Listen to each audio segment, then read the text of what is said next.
बहन बनी देवरानी फिर सौतन। बहुत समय पहले की बात है। धर्मपुर गांव में एक सुखी परिवार रहता था और उस परिवार में दो बहनें रहती थी। बड़ी बहन का नाम पल्लवी था और छोटी बहन का नाम सालू था। बड़ी बहन की तो शादी हो गई थी, लेकिन छोटी बहन अपनी माँ से हमेशा शादी की वजह से बहस होती रहती थी। आज फिर से बहस हुआ।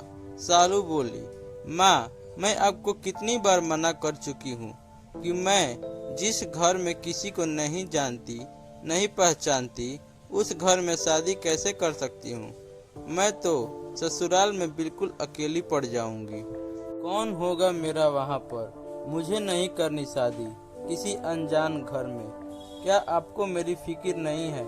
माँ बोली, पर सालू बेटी, एक ना एक दिन तो हर लड़की को अपने ससुराल जाना ही पड़ता है, और ये तो हर लड़की के साथ होता है। ससुराल में जाकर एक दूसरे को पहचानना, सबके दिलों में जगह बनाना, सबसे प्यार बांटना, यही तो सब लड़की करती है।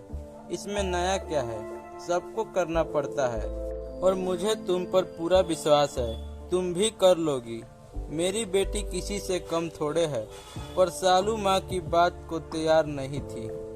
उसने साफ मना कर दिया कि मैं किसी अनजान घर में शादी नहीं करूंगी। उसकी माँ बहुत परेशान थी। अभी माँ ने सालू को समझाने के लिए अपनी बड़ी बेटी पल्लवी को बुलाया। पल्लवी घर पर आई तो उसकी माँ ने बोला, अब तू ही समझा इस पागल लड़की को। पल्लवी बोली, अरे माँ, अगर इसे ऐसी जगह शादी नहीं करनी जिसे जहाँ कोई जानता ना हो, तो ऐसी जगह तो कर सकती है ना जहाँ ये किसी को जानती हो, कोई इसका अपना हो। सालू, अरे पल्लवी, अच्छा हुआ आप आ गई। जरा माँ को समझाइए ना, कब से शादी शादी की रट लगाई बैठी है। जब मैंने बोल दिया कि मुझे किसी अनजान घर में शादी नहीं करनी, तो क्यों मेरे पीछे पड़ी हैं।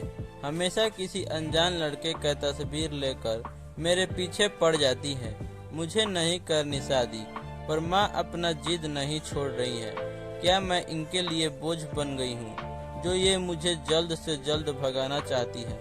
पल्लवी बोली, नहीं पागल, माँ को तेरी फिक्र है। सही उम्र में शादी हो जाना चाहिए। और ठीक ही तो कह रही हैं माँ, एक ना एक दिन तो शादी करनी ही है, तो क्यों न समय रहते खुशी का काम ठीक से हो जाए।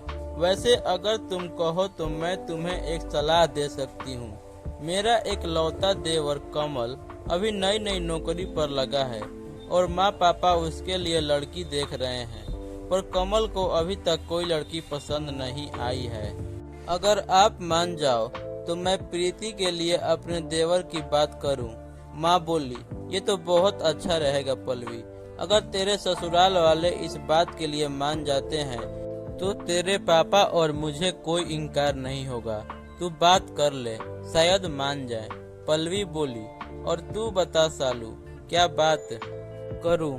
सालू बोली, अब मुझे क्या पता दीदी, आपको जो ठीक लगे वैसा करो। और शर्मा कर वहाँ से चली गई। सालू कमल को अपनी बहन की शादी में ही देखी थी। उसे उसी समय कहीं न कहीं कमल को पसंद करने लगी थी और मन ही मन उसी से शादी करना चाहती थी, पर कभी बोल ना पाई। ऐसा मौका पाकर उसकी खुशी का ठिकाना नहीं था। सालू और पल्लवी दोनों सगी बहनें थी। पल्लवी की शादी शहर के एक बड़े ऊंचे रईस घर में हुई थी।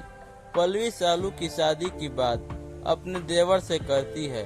सभी लोग इस रिश्ते के लिए मान जाते हैं क्योंकि सालू का स्वभाव सबको पसंद था और कमल को भी सालू कहीं न कहीं पसंद तो थी ही, पर दोनों की कभी बात नहीं हो पाई थी।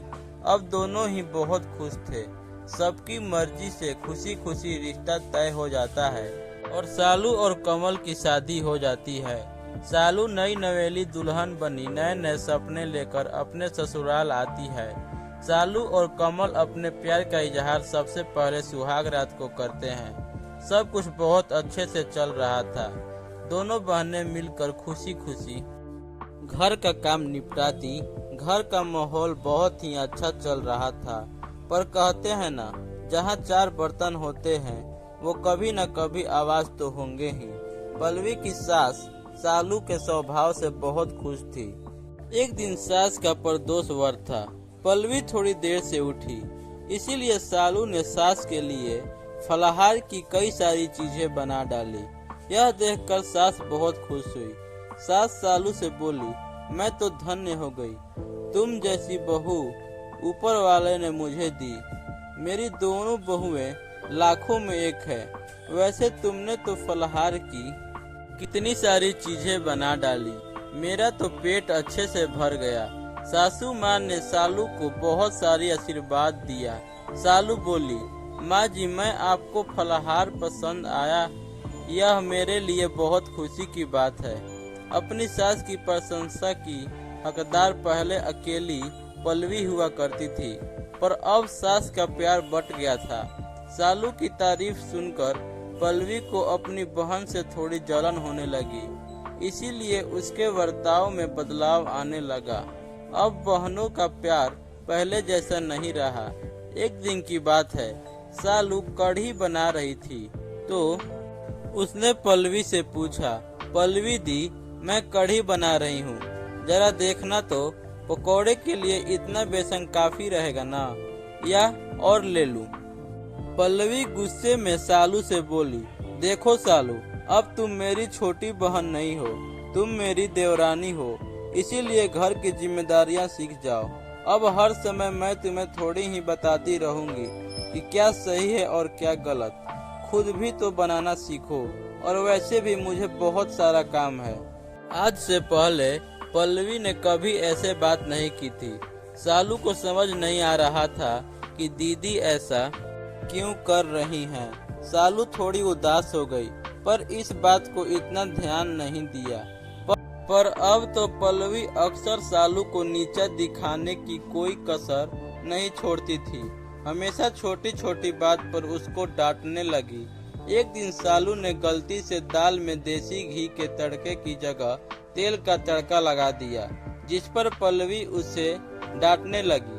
पल्लवी बोली, सालू, तुम्हें पता है न कि माँ जी को देसी घी के तड़के वाली दाल पसंद है, फिर तुमने तेल का तड़का क्यों लगा दिया? सालू बोली, दीदी, वो देसी घी मुझे मिली ही नहीं। Thanks for watching guys. बहन बनी देवरानी और फिर सौतन का पार्ट 2 कल अपलोड होगा। Please like share and subscribe my channel for more interesting videos.